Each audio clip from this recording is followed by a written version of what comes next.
Uburundi bwihaye ihangiro ryo gushora ubutare kundwi bongere batange icegeranyo c'amafaranga yavuyemwo ku mwanya. Ubutare bukomeje gushorwa kandi bwazanye umwizero ku butunzi bw'igihugu inyuma yaho umukuru w'igihugu afatiye mu ntoki ikibazo c'amashirahamwe yahora yimba ubutare umwimbu bakawunyegeza. Kuri uyu wa gatandatu Kigarama 2025 umushikiranganje w'ubutare amasoko ntangaguvu amahinguriro ubudandaji n'ingenzi Hassan Kibeya yahagarikiye ibikorwa vyo gushora ubutare bwa baba amatoni 200 mu gihe ivyo bikorwa byahora bihagarikirwa n'umukuru w'igihugu c'u Burundi Evariste Ndayishimiye.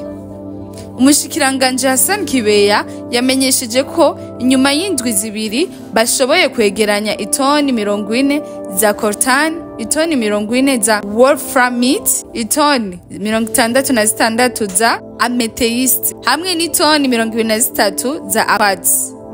Uwo mushikiranganje yamenyesheje ko bihaye ihangiro kundwi bazohora bashora ubutare hanyuma bace batanga icegeranyo c'amafaranga yavuyemwo hagati y'amezi 2 na 3. Uwo mushikiranganje yamenyesheje ko ubutare bugiye kuba igisata kizofasha cyane mu iterambere ry'igihugu. Ivyo byose bigakeshwa umukuru w'igihugu Evariste Ndayishimiye we yashize ico gisata imbere kugira ngo kiramire abarundi bose.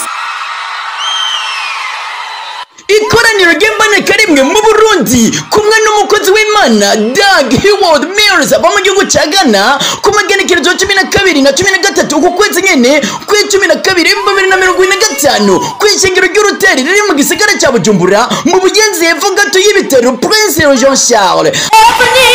Haratunganijwe ikoraniro ry'ibitangaza n'inyigisho zidasanzwe z'ukuntu tworegera neza kurusha uburyo bw'Imana dukiza amanga ni ku barongozi bose b'amashingiro yose atandukanye akorera hano mu Burundi.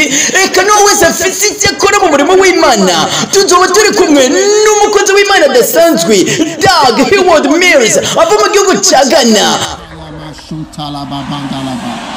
Ajo twitaho mu kuduha umuco wa Bibiliya ku rundi rugezo.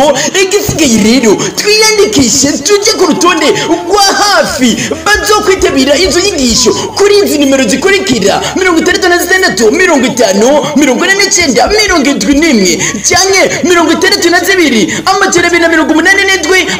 287 ubumenyi buruta ubundi nukumenya isobanuro y'ijambo ry'Imana. Amen.